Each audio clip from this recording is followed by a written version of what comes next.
She's in pretty bad shape. How's her pulse? Down to 52. That's not good. Have her in surgery in 10 minutes. Yes, doctor. Any identification? Just a name. Kitty Travers. Nothing else. Okay, we'll start with that. Kitty Travers? Wait a minute. Do you know her, doctor? No, but I remember reading about her in the paper some time ago. She must have just been released. Released? Yes, from prison.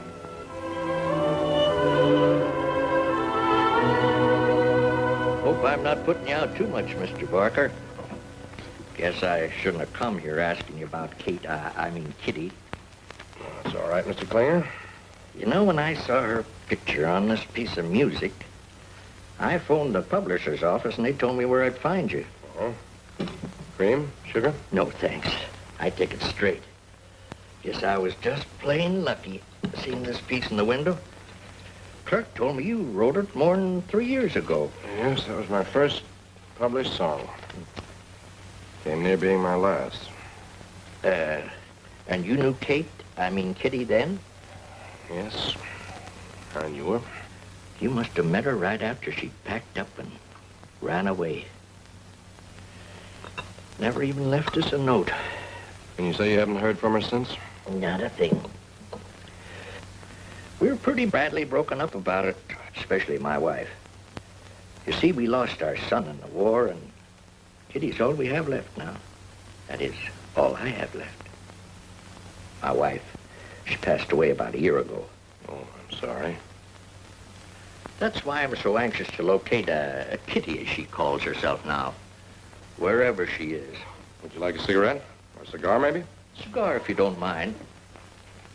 Doctor says I should ease up on smoking, but I guess one cigar won't hurt. Huh? Well, I don't think that'll do you any harm. Hope they're still fresh. Oh, you... Thank you, Mr. Barker. Call me Dan, won't you? All right, Dan. Why don't you tell me where Kitty is, instead of making me hint and beat around the bush? I haven't seen her for a long time, Mr. Klinger. Over 2 years. Still holding out, ain't you? Look, son, maybe you think I'm a prying old man, but you must have been awful close to my daughter. What makes you say that? You wrote a song for her. How come? It all began back in Mrs. Nesbitt's rooming house. At that time, I was in love with a girl who was staying there. Kitty? No, it wasn't Kitty. It was Linda. She was a cashier in a restaurant. Used to work until 3 o'clock in the morning. When she came home at night, she usually found me at the piano because I was busy trying to write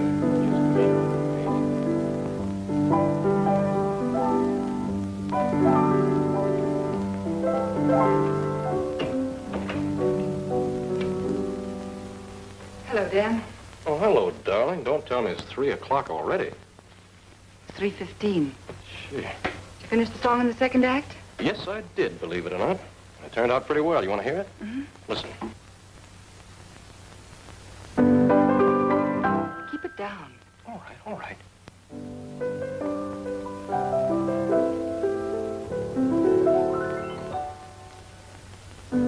You are all the world to me, and the heavens too. What the future holds for me, I can find in you. Like a lighthouse on the sea, you're my promised land. As I mark the march of time, you're my footprints in the sand. Since I won your heart, I've been beaming with pride, never more to part, ever side by side. You are all the world to me, all the world I've known. When I hold you in my arms, then the world is all my own.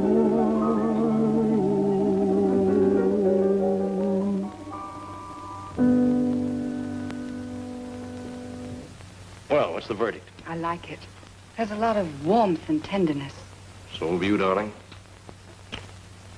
I hope the show will be your big break, Dan. I hope so. You make the grade, I know it. Well, all we need is a little luck, honey. Gee, I'm tired. And I've got an early appointment with the dentist. Are you going to work some more? Oh, sure. I've got to get started on that second act finale. Good night, then. Good night, darling.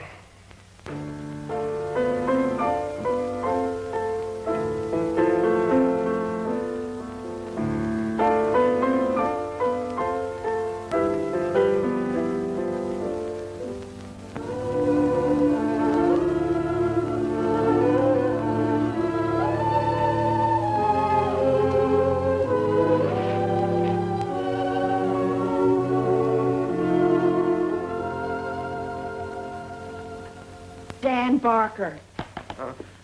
For goodness sake, why aren't you in your bed? Oh, Miss Nesbitt. What time is it? Nearly 7. All the others are getting up now. Getting ready for work. Well, what do you think I've been doing all night? Oh, I know. Composing. But what does it get you? I'm going to get a break, you'll see. I can feel it coming now, any day. And the first thing I'm going to do when I get some money... Uh-huh. You're going to pay your board. Dan, why don't you come down to earth? Why didn't you stick to selling shoes? People can't do without shoes, but they can fiddle without your tunes. Now, don't say that. Sooner or later, everybody has to pay the fiddler. Well, then the fiddler pays me, I pay you, and there we are. Yeah, but just now we aren't anywhere. To bed with you and get some sleep. Get.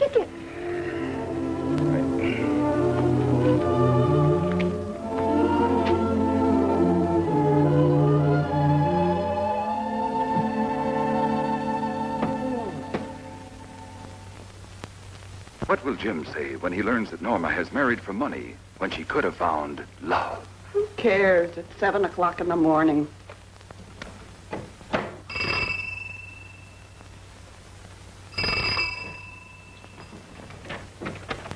Good morning.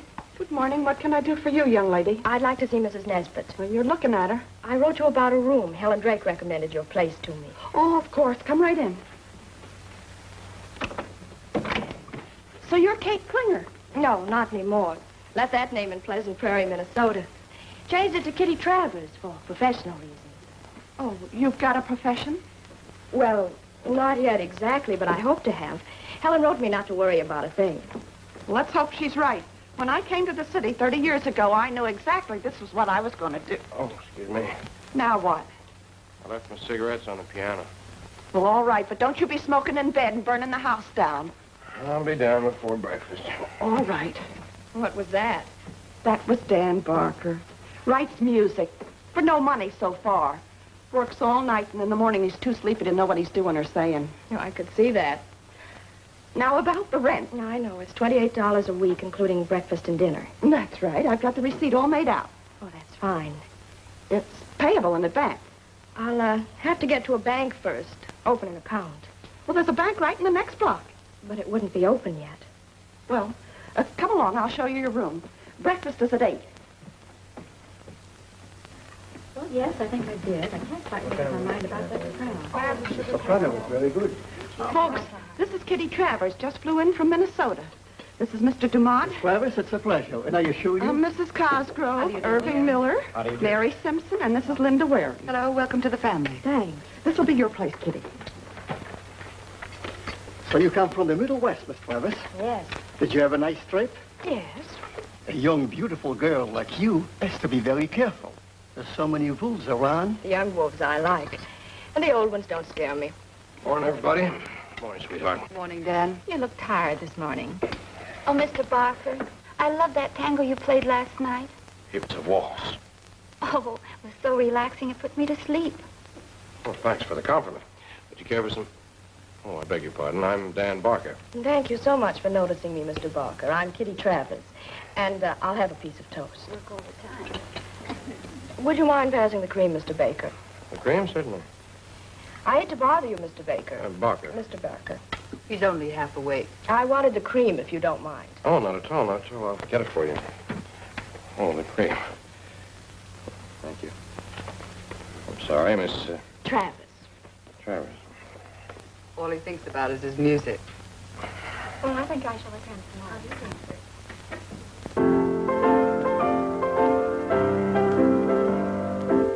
Bye, darling. Goodbye, Linda.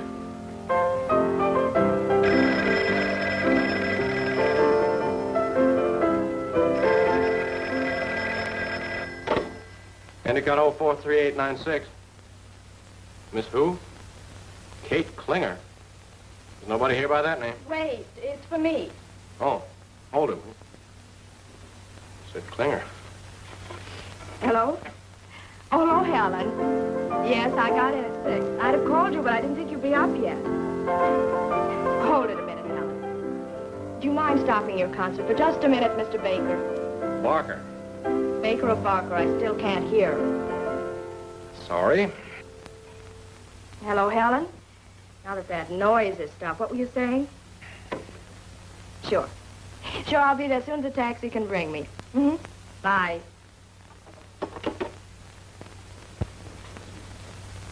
They fit perfectly, Helen. They're like new. I haven't worn them half a dozen times. You can have these, too. Shoes are very important. Some men pay more attention to shoes than to the dresses a girl wears. Let's see, you'll need some smart outfits. I told Bob Lacey so much about you. Your figure, how elegant you are. Really gave you quite a build-up. Try this. You've a date to be in Lacey's studio at 11. I hope you explained that I've never worked for a commercial photographer. I did not. There isn't much to it. I can teach you all I know about it. And I've done all right. You certainly have. Modeling's done you a lot of good. Not the modeling, honey. The Alimony. Nice gentleman saw my picture in a fashion magazine. You were married? And divorced. My lawyer, Bert Crail, got me the divorce and a nice alimony. Now I don't have a thing to worry about, except collecting it. Needs a little tightening about here. The only modeling I do now is for fun. It's pin money for me. Well, how soon do you think I can earn some money? You broke? Completely. I'll let you have a few dollars. Thanks. Let's see. You'll need this bathing outfit, too. Standard equipment for models. Over here, Miss Kitty. Now, here's what I want to show.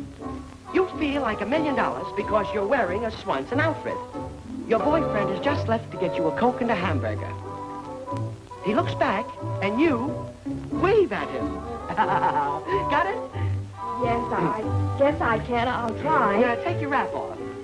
And sit on the arm of the chair. And wait. I wish you could see yourself stiff as a board. How Helen Drake could call you a sensational model, I'll never know. Well, if you just let me... Don't interrupt. Don't give me that frozen smile. Loosen up. Let me see just one little reaction. Now wave. Naturally. No, I said naturally. Give me something. Now wave, naturally, Mr. Lacey. Bert, what's up? Invite us in. We'll talk about it. Sure, come on in. Thank you. This is Mike Hadley, a private detective. We have to change the combination. Nice meeting you, Mr. Hadley. Likewise. Sit down. Mike is the president of the Ajax Detective Agency. Marital investigations are specialty. I get it. I need you, honey. I need you badly. It's a Donovan divorce case. We've got everything set up for tonight. The hotel room, the photographer, and Mike here. But the gal we were going to use taking a run-out powder. Now, Mrs. Donovan is willing to pay plenty. I thought that perhaps... Hold everything, Bert. You know I don't go into that sort of stuff anymore. Well, who said anything about you? I thought perhaps you might think of a girlfriend that'd like to pick up a quick $250 tonight. No, not offhand. Well, why come to me? You know more people than I do. Hi. What happened to you? Nothing, absolutely nothing. Excuse me a minute. Come on, darling, tell me all. My modeling career just went right out the window. Lacey nagged me to distraction and then tried to manhandle me. Then what? I slugged him. Oh, you really fixed things good, didn't you? Mm-hmm. Well, if you'll just lend me bus fare, I'll go back to Minnesota and forget all about everything. Don't take it so hard. Something else will turn up. In fact, something else has turned up. Darling, I won't have to lend you a dime. Your big break is right out there in my living room now. How would you like to earn $250 for an hour's work? What am I supposed to do, kill somebody? You'll see. Come on. Kitty, I want you to meet my lawyer, Bert Crail. This is Mr. Hadley. Hi. Kitty Travers. Kitty would like to work with us. What kind of work? Well, just a little legal chore. Almost the same as modeling, only you don't have to get your face in the camera. All right.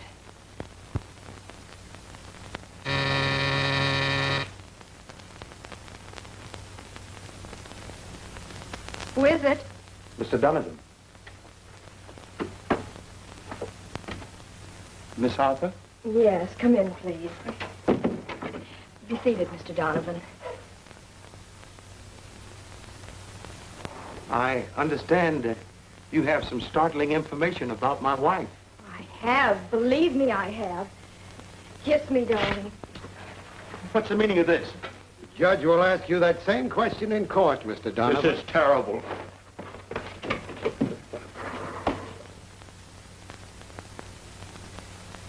Look, Mr. Klinger, maybe you'd rather not hear the rest of it. I want to hear the truth. All of it. Okay. Well, I didn't see a lot of Kitty at first. Joe Wood, that's my agent, had just submitted my musical show to a producer, and I was waiting to hear from Joe.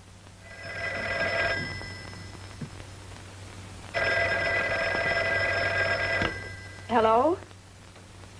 Who? No, there's no Joe Wood here.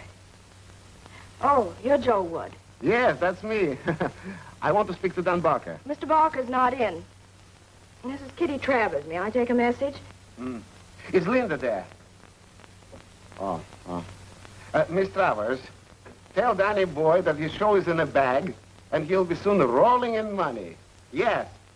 Evan Fisher is all set to sign the contract. And Miss Travers, tell Danny to be in my office not 1 minute later than 5 o'clock. Yes, I'll be sure to tell him when he comes in, Mr. Wood. Bye. Hello, Mr. Wood? Oh, Mr. Barker. You're just a second too late. For what? Excuse my informal attire. I jumped out of the tub to answer the phone. Your agent called. He said your show's in the bag. You sure you heard right? Yes. He said a producer named Fisher is ready to sign. Mr. Wood wants you to come and see him at 5 o'clock. Oh. Well, what's the matter? Don't you like being a success? Oh, sure. Think of all that nice money. Well, after all, nothing's final yet. That's enough good news for one day. Now, if I were you, I'd go out tonight and celebrate. To begin with, I'd get myself a wonderful dinner. Steak, 3 inches thick. Then I'd go dancing. Forget all about work. Oh, Linda works every night, you know that. Now, come, Mr. Dan Barker. Don't tell me a nice guy like you can't find a girl to go out with. Then I suppose it's none of my business. I guess I'm just a dreamer. But if I were you, I'd be dreaming about a nice, cozy penthouse, a big Cadillac convertible, and a yacht. You know, I'd love to go fishing just once on a nice, clean yacht. Well, you're more than welcome to come along on my yacht. Well, to get all those things, that's just a dream. That's how dreams are made. Maybe I could help you write more musicals or a hit song. I could be your, Inspiration? Yes, your inspiration. Whenever you had an opening of a new show, I'd be sitting in a box in a gorgeous evening gown and wish hard. And then your show would turn out to be a big success. You know, I have a lucky star and get everything I wish. Would you believe that, Dan? Yes, Kitty, I would. You know, it's funny. I think I'm actually seeing you for the first time. Do you like what you see? If I said no, I'd be lying. It takes courage to say that to a girl who's just washed her hair. You're sweet. Hardly given me a glance. Sometimes one glance is enough. I'll never forget the first time I saw you. Your hair all mussed up. You were cute. Fact is, I liked you from that very first day. Of course, up to now, I've had no response. What? A fellow doesn't know. What? What? You know a lot about music, Dan Barker, but you know very little about women.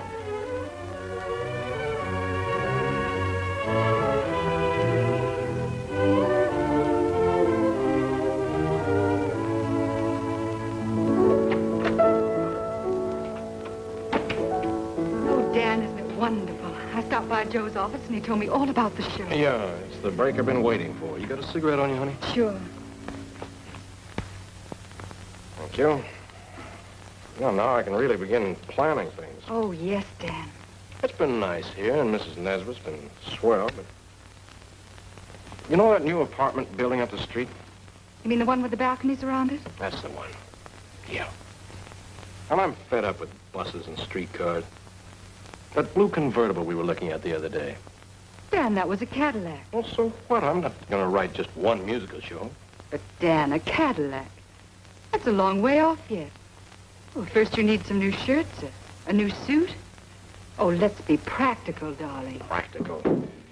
It's all I ever hear, be practical. I'm an artist, Linda. I can't be practical all the time.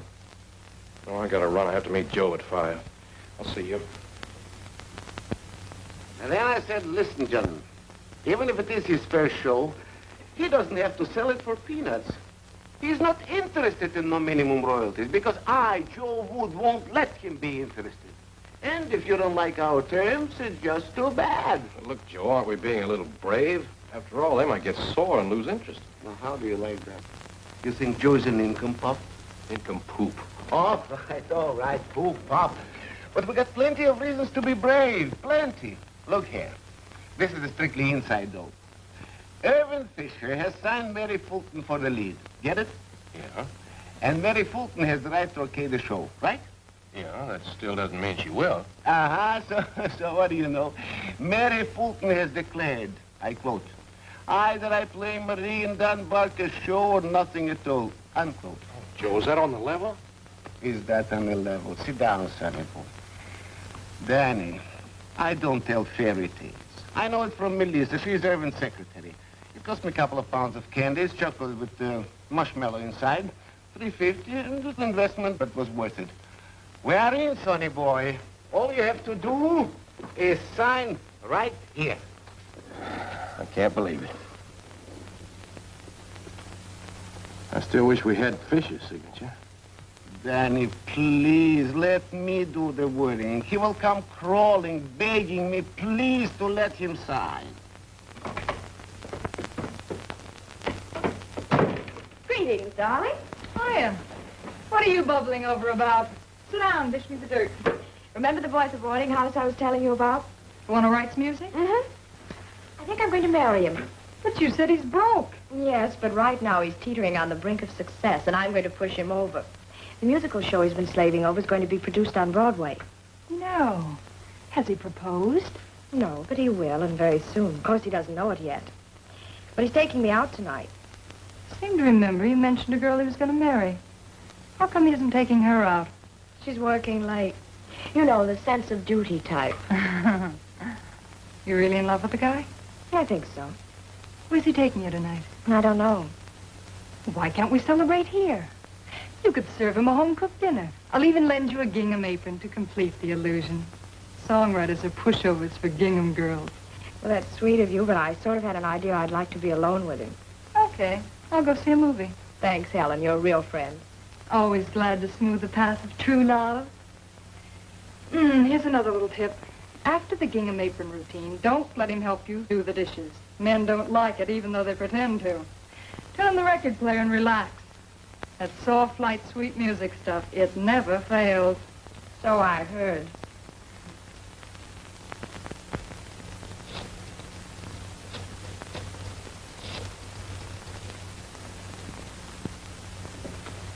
Come on. Mrs. Nesbitt? Mrs. Nesbitt, let me speak to Dan, please. Celebrating? He should be celebrating in a time like this. Where is he? Where did he and Linda go? I don't know where he went, and he didn't take Linda with him. He took Kitty Travers. He's celebrating without Linda. Why? How should I know? This isn't information, please. You want me to tell Dan something? Yes. I mean, no. I'll tell him myself. Have him call me in the morning. Please. Celebrating. Yeah, I can help you with the dishes. Oh, no, you don't, darling. Relax. I don't like a man doing a woman's work. Anyway, this evening's much too short to waste. I'll be back in a jiffy.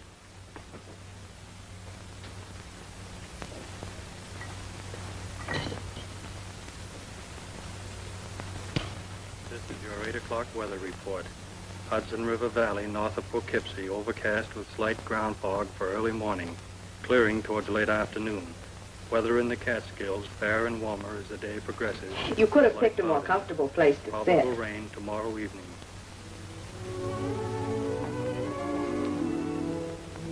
Why don't you come over here?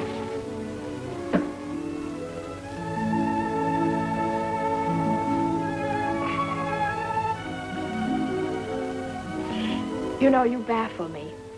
I do? Yes, and I hate being baffled. Come here. I want to show you something. Look at that face. What's wrong with it? Everything Mr. Sober sides. This is your night to howl. Let yourself go and look at you. I'm sorry. It's the only face I've got. And it's a very nice face, too. When you don't look like you were carrying all of the world's problems on your shoulders, or like you were afraid of someone. Close your eyes a minute. What for? I want to see what you look like when your eyes aren't sad like a Cocker Spaniel. Go ahead, close them.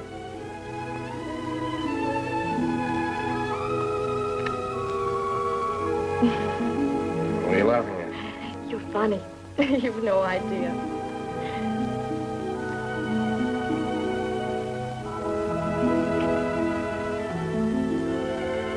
Funny? No, darling.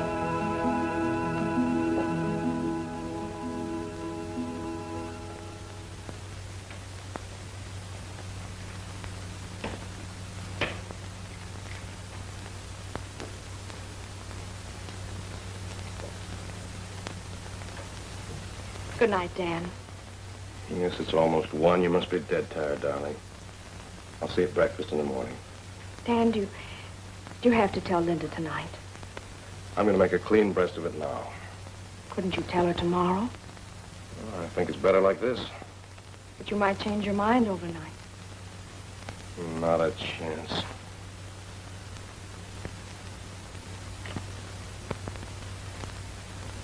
Good night, sweetheart.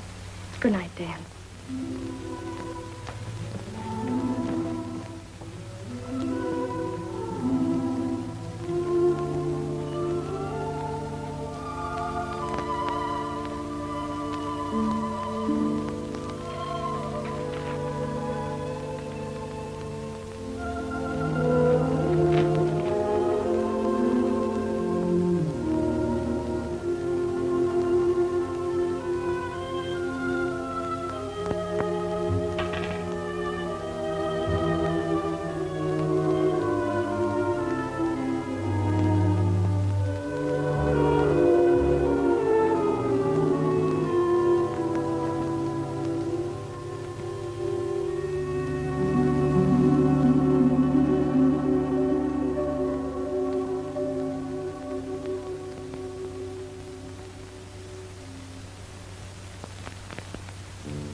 fondest recollection. Tears and sighs that come of deep affection. The hopes and schemes that never fade. That's how dreams are made.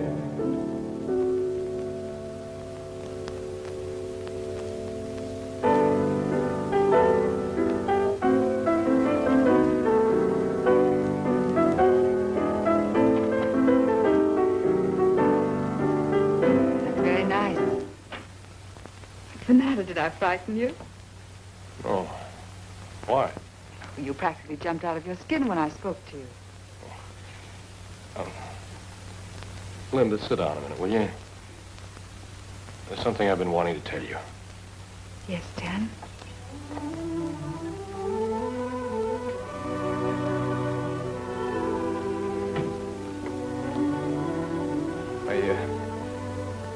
I've been thinking a lot about you lately, Linda. About us.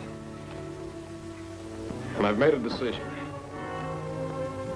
I regret it someday, but I made up my mind.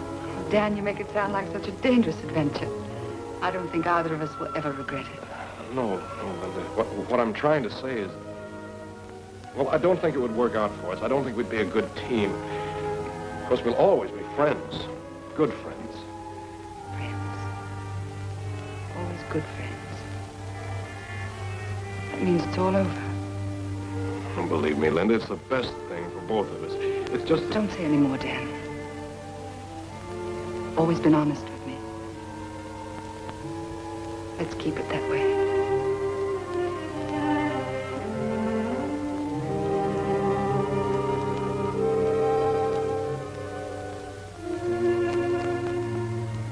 I see. Good night, Dan. Oh, Linda, wait a minute. Don't just...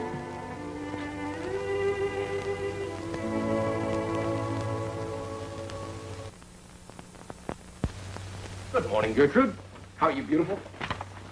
What's come over you? Nothing. Just happy.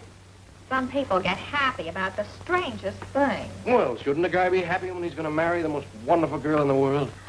So you and Linda are going to get hitched. No, not Linda. Her name's Kitty Travers, and she's really something. She must be. To break up you and Linda after all these years. Oh, Linda's a grand girl. I'll always think the world of her. Well, we've known each other ever since we were kids, but Kitty's different. She can really inspire me to... You're gonna need a lot of inspiration, Dan. Well, that's no way to talk to a guy who's sitting on top of the world. Boy, am I hot. Last night I wrote the greatest song ever put on paper. Take a look at that. Sure. Sit down in that chair, Dan. I gotta cool you off much as I hate to. I would rather lose my right arm than tell you this. Dan, the whole deal is off. I don't get it. Mary Fulton cracked up in her car and won't be out of the hospital for months. Karen tried to sign up Norma Houston, but she's tied up, so Irvin is not going to stage the show this year. All my work for nothing. All my plans. Now, let's not lose our heads. Let's talk it over. Maybe we can think of something. Some other time, Joe. I'll call you. Maybe tomorrow. Bye, Dan. Gertrude. Yes? Hold those calls, and I don't want to see anybody either. Kitty, that's how dreams are made.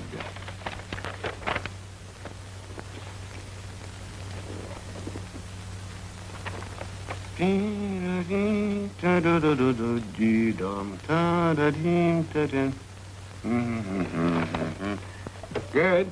Get me Paul Ricardo. Yes, it would.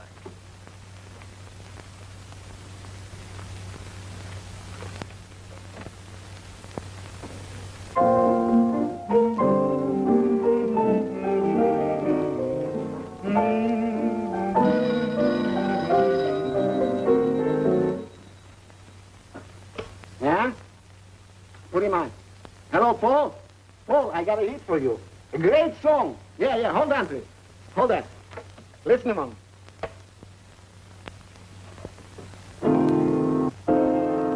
Dreams are made of fondest recollection, tears and sigh that come from deep affection, the hopes and schemes that never fade. That's how dreams are made. Isn't that a beautiful phrase, Paul? That's how dreams are made. Hearts that beat in sweet anticipation. With the dawn, you greet the whole creation. You feel they're real, the things for which you prayed. That's how dreams are made. Wait. Have patience. Oh, don't talk to me like that, Kitty. All my life I've waited, and where's it gotten me? I'm fed up with it. Kitty, only last night you Last said night we had a future to look forward to. What have we got today? that... Oh, one little setback. That doesn't need to end everything. You told me you loved me. All right, I told you, so I made a mistake. Let's forget the whole thing and call it quits. You'll probably be a lot better off with Linda anyway.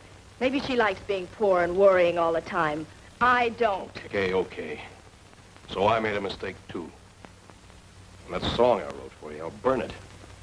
I'll never want that one published. Don't worry. It hasn't got a chance. Publishers aren't that stupid.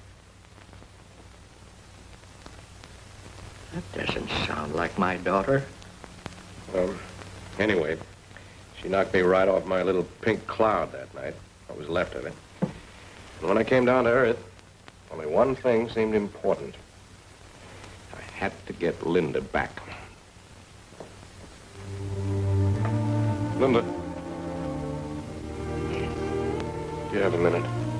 Yes. I'd like to talk to you. What is there to talk about? I know I haven't any right to ask you this, but you think you could forgive a guy like me? Don't you realize how much you've hurt me? Yes, and I feel awful about it.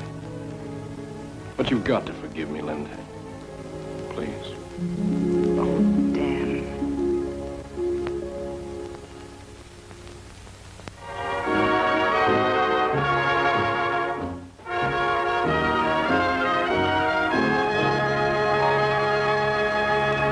You just heard Kitty, That's How Dreams Are Made, which is leading our parade of favorites for the 6th consecutive week. That puts the name of Dan Barker right among the year's most successful songwriters. And now for our sponsor. How do you like that? Dan Barker. He must be making a fortune with that song. You were silly to get him the brush off so fast. It only gave Linda the green light. Now she's cashing in instead of you. Mrs. Linda Barker instead of Mrs. Kitty Barker. What burns me up, he owes all of his success to me. I gave him the idea for the words and the music, and what am I getting out of it? Nothing. It's your own fault, honey. You had all the trump cards. Could have had a more pleasant life than staying here with me and doing those occasional modeling jobs. I wonder what would happen if the publishers knew I was Dan's inspiration girl. Say, that might be interesting. Take a good look at me. I might even be the next Mrs. Dan Barker. This was the beginning. When Kitty went to the publisher, he insisted that her picture be on all the music. He claimed it would sell more copies. And did it? Yes, I guess so. That's what Dan says. And since then, all I hear, all I read is Kitty, Kitty, Kitty. Interviews, Dan and Kitty. Photographs, Kitty admiring Dan, Dan adoring Kitty. Radio shows, public appearances. They have to go out together. They have to travel together. All for the sake of business. And tonight, did you see the papers?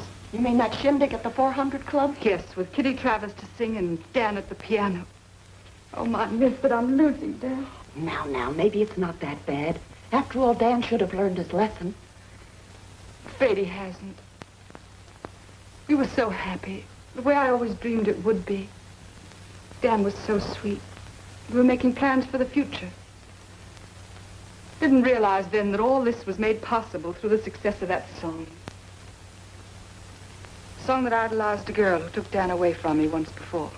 Oh, that Kitty Travers is a no-good so-and-so. Maybe I have too much pride, but this business with Kitty has reached a point where I have to make a decision. You're not going to leave Dan. Perhaps I should before he leaves me. Now, you listen to me, Linda Barker. You're not going to run out on Dan and leave that she-pirate a clear field. That's the trouble with marriage nowadays. Too many women are ready to run at the first sign of trouble. It's all wrong. You love Dan, don't you? You know I do, Ma Nesbitt. Well, then you're staying right here. Because if he's worth loving, he's worth fighting for. But what can I do? I'm going to have a baby. Why, Linda, that's wonderful. Wait till Dan hears. I'm not going to tell him I can't. I don't want to win him back that way. Well, there ought to be some way of bringing Dan to his senses. Say, it's 10 o'clock. Let's get that nightclub on the radio. Oh, I'd rather not. I don't... Oh, don't be silly. Turn it on.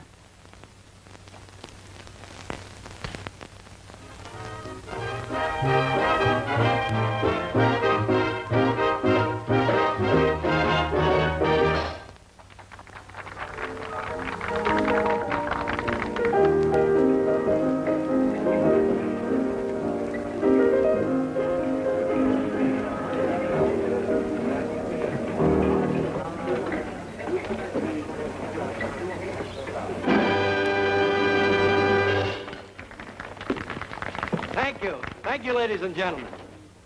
And now, as the cannibal chief said to his cook, whom are we having for dinner tonight?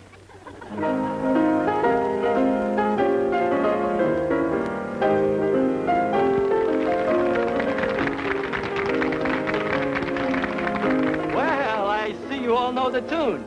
So meet the composer, Dan Barker.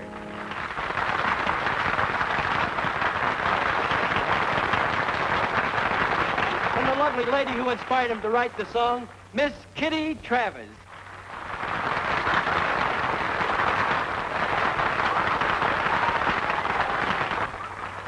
They're applauding the hussy. Some inspiration, if I may say so without getting my face slapped. It's a wonder the guy didn't write a new wedding march. Here she is now, ladies and gentlemen, Miss Kitty Travers, the inspiration girl in person, singing America's #1 hit tune on the parade of favorites, Kitty. That's how dreams are made. Travers?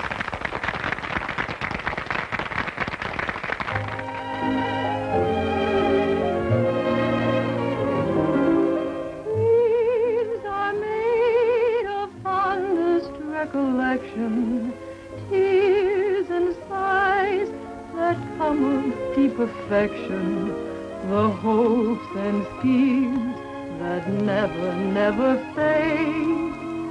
That's how dreams are made. Hearts that beat in sweet anticipation. With the dawn you greet the whole creation. You feel they're real, the things for which you prayed. That's how dreams are made. In slumber you can number the joys in store. You borrow from the morrow in dreams, recalling parting kisses last night at the door, and now how you yearn for more. So to bed with twilight as cover, sleep and rest, the hope chest of a lover, the happy future passes in parade. That's how dreams are made.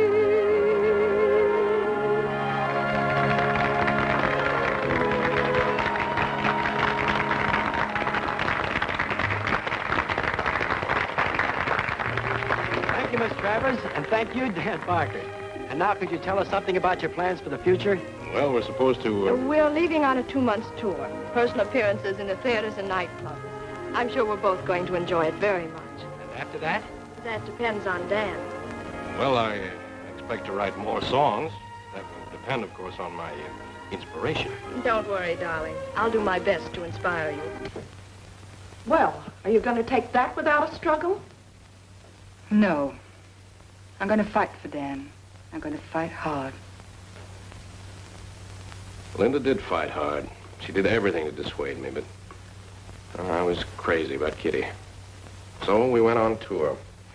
I footed all the bills and paid Kitty a liberal salary as my inspiration girl. The tour didn't make much money, though. And the royalties on my one-hit tune soon began to dwindle. What about your wife? Did you ever hear from her? Oh, yes. Linda wrote me regularly all the time I was on tour. She ever mention Kitty? Nope. Never a word about Kitty. Smart girl, your wife. Very smart. I didn't realize it at the time, though. I didn't realize just how broke I was either until I got back. I went to Joe's office. Bills, more bills. Maybe you should change your name to Bill Barker. Tell me something. Have you an income I don't know about? Well, I guess I did spend a lot, didn't I? Like a Texas oil millionaire, only more. So I'll write another hit, and you'll feel better about the whole thing. Look, I'll feel better if you write just half a hit. Tell me, how's Linda?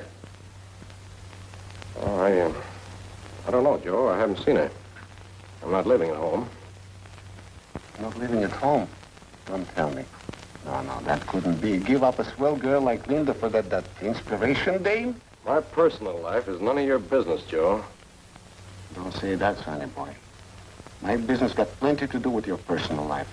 Especially when things get so personal that you don't write no more songs and I don't collect no more 10%. All I'm collecting now are bills, and you ain't got no money to pay them with. Maybe you got a suggestion what to do about them. And I don't mean throwing them in the wastebasket. I told you I'd write another hit, so stop worrying, will you? Then write it before the 10th of the month, please. It will make your creditors very happy. Inspiration, girl.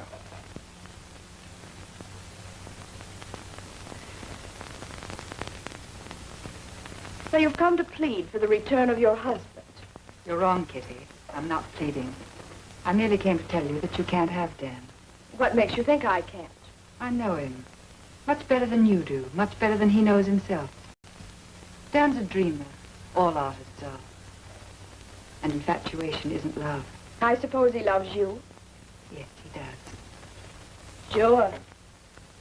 That's the reason he's been showering me with presents. I know all about that. I hardly think there'll be any more presents. What do you mean? Did you ever try to buy a present with a dream? Dan is broke, Kitty. He hasn't anything to offer you anymore, so you have nothing to offer him. Nothing to offer. Well, I like that.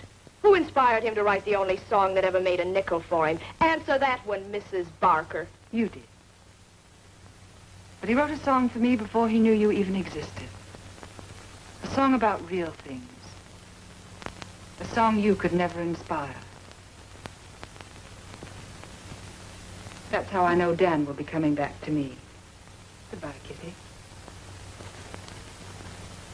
Coming back to you. That's a laugh, a big laugh. Let me tell you something.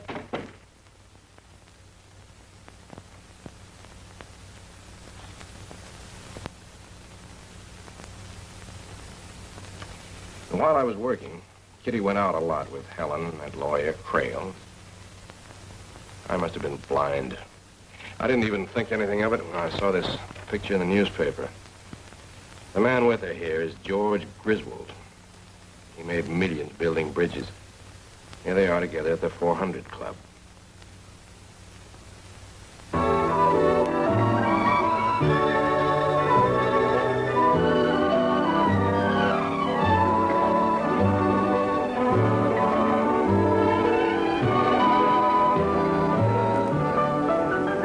Like gleam in Griswold's eye. You ask me, he's about ready to be hooked. I don't have to ask you. I can do it for myself. We're a little ahead of schedule. What do you mean? Kitty hasn't broken off clean with Dan yet. Don't you worry about her. She'll get rid of that broken-down songwriter without a struggle. She'll marry Griswold after a few boring months, get a divorce, $1 million alimony, and I'll get my cut. And I'll get mine. Don't forget, I arranged for her to meet Griswold. I think if I were you, I'd stop fretting about this deal and start worrying about myself. Meaning what? Well, I might as well tell you today is wait until tomorrow. You have picked up your last alimony check, Helen. What? You're a great joker, Bert. No, I'm not joking. Your ex-husband came to my office a few hours ago with his attorney. Seems that the business goes into receivership tomorrow. There'll be no more money for you, Helen. He can't do that to me. He's doing it. Listen, you're my lawyer. You've got to make him pay. Did you ever hear the old expression, you can't squeeze blood out of a turnip? I can send him to jail, can't I? Possible, but not probable. You know, judges have a nasty habit of listening to both sides of the story. Of course, if you do send him to jail, you can always collect the $30 a month. They pay him for the work he does. $30 a month. Spend more than that on cosmetics. What am I going to do? Well, you can go back to modeling. You're familiar with that work. Of course, it's not as much fun as picking up alimony checks, but at least it's a living. You listen to me, Bert. Here they come. Well, folks, did you enjoy your dance? I did. I don't know about Mr. Griswold. George. Why shouldn't he? George is an expert. Thank you. I must admit I know good wine when I taste it. And a lovely lady when I dance with her. But at least it's more interesting than building bridges. Let's say it's different. I think building bridges is very interesting. George told me a lot about it. Right now, I'm more interested in building a bridge to a fascinating friendship.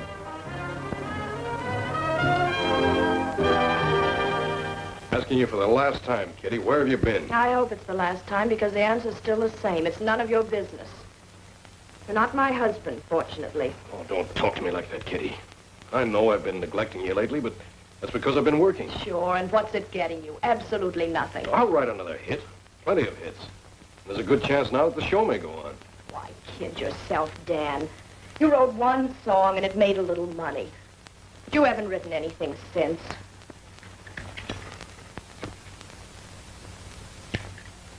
Thank you. You're through. You're all washed up. You're a has-been. Stop that kind of talk, will you? Stop being dramatic. It doesn't impress me. And besides, I won't take orders from you. It's awfully late. Why don't you run along home? To your wife, maybe, if she'll take you back. You're trying to tell me we're through? That's the general idea.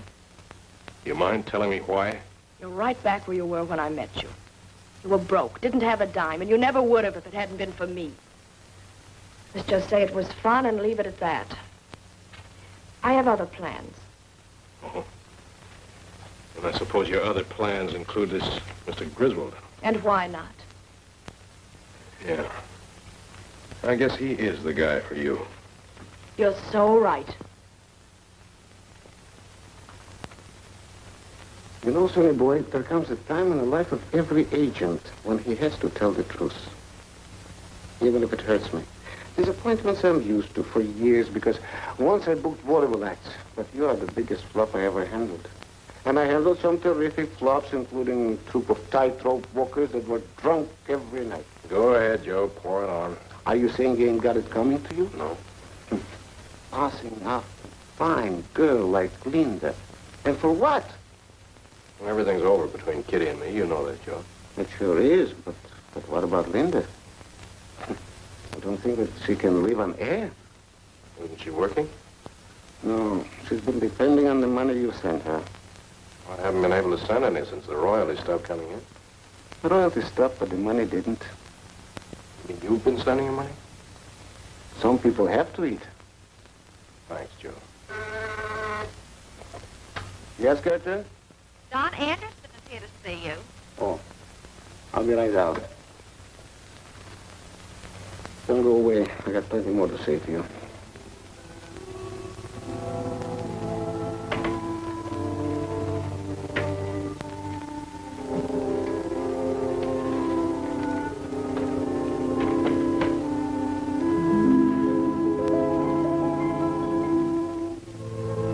Hello, Dan. Oh, thank you, Linda. Won't you come back? You'll have me.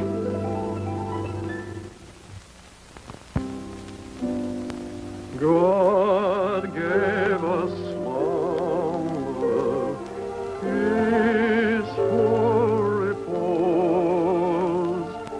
Sleep, little loved one, days that are close.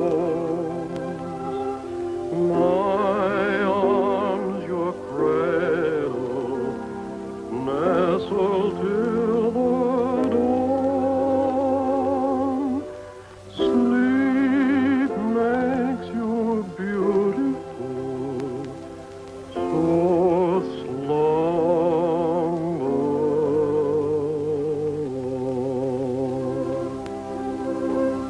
Nice little ditty. Nothing great, nothing like Kitty.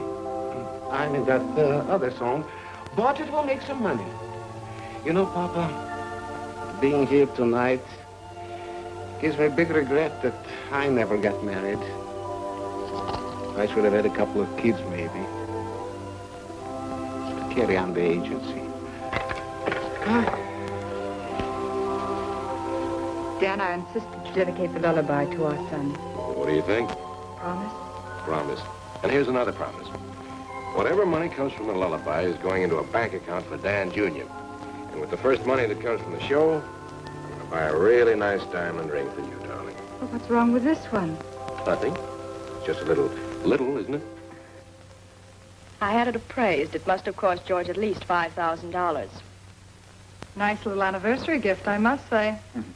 Wish I had a setup like this. Tell me, how does it feel being married to $40 million and 60 years of young manhood? Not bad. Not bad at all. Speaking of anniversaries, Kitty, Perhaps today would be a good day for us to talk business. What business? Our little agreement. Remember? I didn't expect you to stay married to Griswold as long as this. Perhaps you better stop by my office tomorrow and we'll discuss the details of your divorce. I'm sorry, Bert, but I've decided not to divorce him. Well, that's an interesting decision. Why? George is kind to me. He gives me everything I want without question. He pampers me all the time. I've grown quite fond of him. In fact, I think I love him. Oh, how touching. And how unfortunate that you'll have so many nasty things to say to him in the court. I told you just a minute ago that I'm not divorcing George. It won't take me more than a minute to change your mind. Nothing you can say will change my mind. If you think I'm giving up $40 million for my share of $1 million, you're crazy. But you promised us... You shut up. I want you to leave. Both of you. Before I call the butler and have you thrown out. Okay, Helen, come on. But the grand lady's bored with our presence. I'll telephone your old landlady, Ma Nesbitt, and tell her that you'll be coming home soon. Come on. Wait. What are you going to do? Well, it's not what I'm going to do. It's what your beloved husband will do. He won't be very happy when he finds out that you married him with fraudulent intent, and that on occasions you're not above helping out in framed-up divorce cases. Of course, if he loves you madly, he may forget and forgive, but I doubt that. He'll probably divorce you very quietly, and you won't get any alimony. Not a cent. All right, Bert, you win. No, you're being sensible. What do you want me to do? When do you expect your husband back? In 3 or 4 days. He's attending a bridge dedication in Ohio.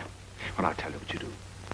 You pack your things, move out of here quietly tonight, and leave a note saying that your nerves are at the breaking point, you can't stand anymore. Hold it, that would be desertion, and he could sue her for divorce. Oh, will you stop trying to be brilliant? I don't understand, Kitty. I did everything in my power to make our marriage a success. Yet she walked out on our first anniversary. I hate to say I told you so, George, but this fellow Crail is no credit to the Bar Association. However, a lawyer can't go any further than the client permits. So all of this must have transpired with your wife's knowledge and consent. It's hard to believe. But it makes sense. Mr. Griswold's residence. One moment, please. Mrs. Griswold is on the telephone, sir. Do you think I should talk to her? Why not hear what she has to say?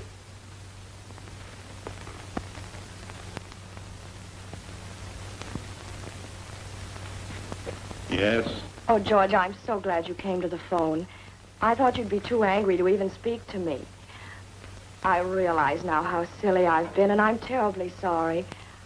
I'd feel much better about it if you'd give me a chance to explain. I think you better do your explaining to my attorney. Oh, don't be like that, darling. At least we can talk it over. I don't think we have anything to discuss. This isn't like you at all. You've always been so kind, so considerate, and now you're being cruel. I don't understand how you can call me cruel. Please, George, I've got to talk to you. Well, I can see you here tonight at 8 o'clock. I'll send a car to pick you up. That's very sweet of you, George, but I wish you could manage to come here. I'm really too ill to go out. Oh, I'm very sorry to hear that. Now, where are you staying? I'm living at 487 West 82nd Street, the Derwent Gardens, apartment 5. There's a private outside entrance. I'll leave the door unlocked. You can come right in. Very well. I'll be there at 8.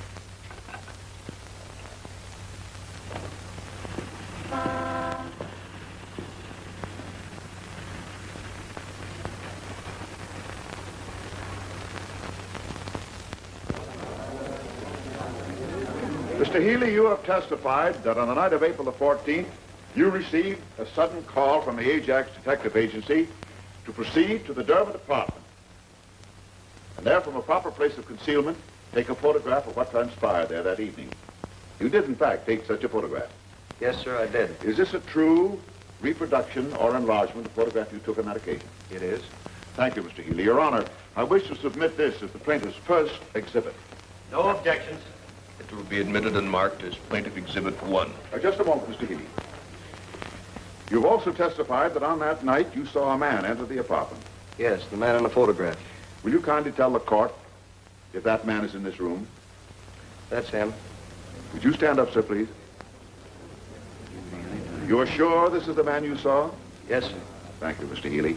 You may cross-examine the witness. No questions at this time. Well, if the court so please, I should like to recall to the witness stand the plaintiff, Kitty Griswold. You will take the stand again, Mrs. Griswold.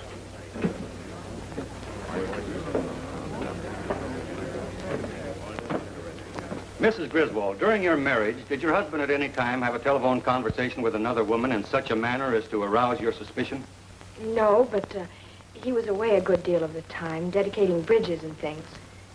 After you left your husband and took up separate residence, did you ever telephone him?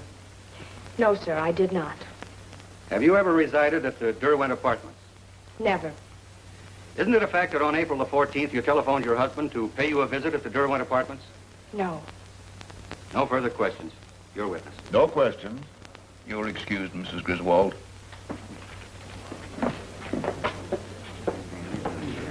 Your Honor, please, I should like to recall Mr. Griswold to the stand. Mr. Griswold will please take a stand.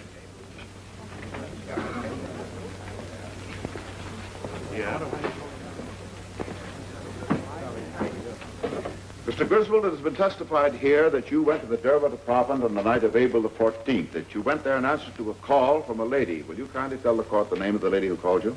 It was Mrs. Griswold. Are you sure it isn't the lady in the photograph? I'm quite sure. Mr. Griswold, and the gentleman in the photograph, is that by any chance a picture of you? No, it is not.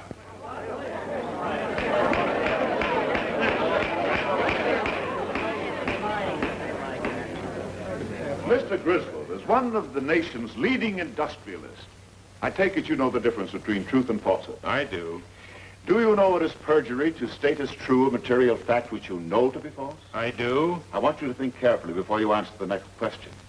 You have testified that on the night of April the 14th, that your wife telephoned you requesting you to go to the Derwent apartment. Now then, at any time during the evening of April the 14th, were you in the vicinity of the Derwent apartment? Yes.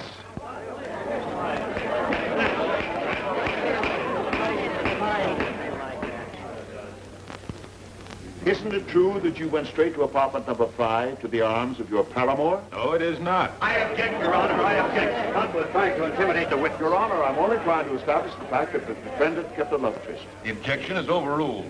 If there's any further demonstration, I shall order the courtroom cleared.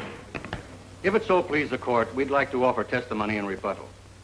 With the court's permission, I should like to call another witness. Why, go right ahead. Witness is excused. Call Mr. Curtis Carter. He's trapped himself. He'll go to jail for this. Mr. Curtis Carter. Mr. Curtis Carter, please come to the witness stand. Curtis Carter, please.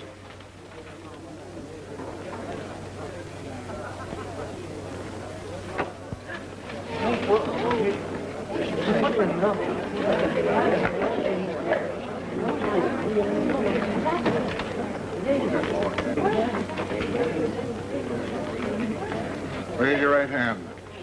Solemnly swear that testimony about to give the truth, whole truth, and nothing but the truth. I do. State your name. Curtis P. Carter. Take a stand. Mr. Carter, what is your occupation? I operate a poultry farm at Kingston. Are you quite sure your name isn't Griswold? Positive. Will you please tell the court, Mr. Carter, have you ever been employed by George W. Griswold? For 10 years off and on. In what capacity? Oh, I was paid to go places and pretend I was him. What sort of places? Oh, posing for pictures for newspapers, newsreels, things like that. Now then, Mr. Carter, were you employed by Mr. Griswold on April 14th of this year? Yes. I was paid to go to Derwent Apartments and meet some lady. Did he tell you why he sent you instead of going there himself? Yes, sir, he did. And what reason did he give? He said he suspected a frame-up by Mrs. Griswold and her lawyer. I object. On the grounds of this hearsay. I make a motion that the answer be stricken. Sustained. Mr. Carter, do you recognize the man in this photograph? I sure do. Will you tell the court who it is? That's me. Ain't a bad picture either. Right pretty girl, too.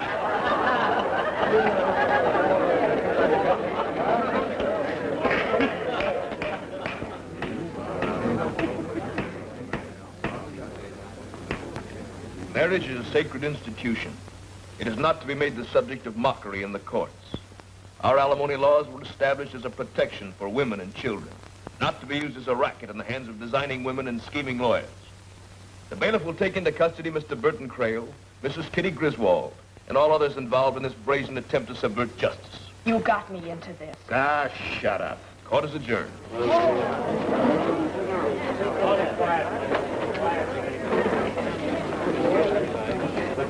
This way to the prisoner's pen, lady. But I'm not a prisoner. Oh, yes, you are.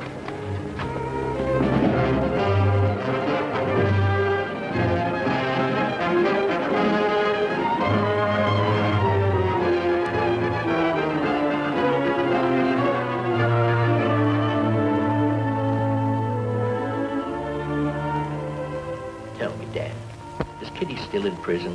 Yes, she is, Mr. Klinger. Who would ever think that of Kitty? It's a mercy my wife didn't live to see it. To think I came all the way here to take her home. I'll answer, Dad. Oh, thank you, darling. Well, Mr. Klinger, I wouldn't Hello? worry about it if I were you, because This is Mrs. Barker speaking. now that you're here, you can see it. It'll do her a world of good just to know that you're here. Yes, we'll come as quickly as possible. Kitty was paroled today. She's been injured in an accident. She's in the hospital and asking for us. Come on, Mr. Klinger. I didn't know where I was going. I didn't care.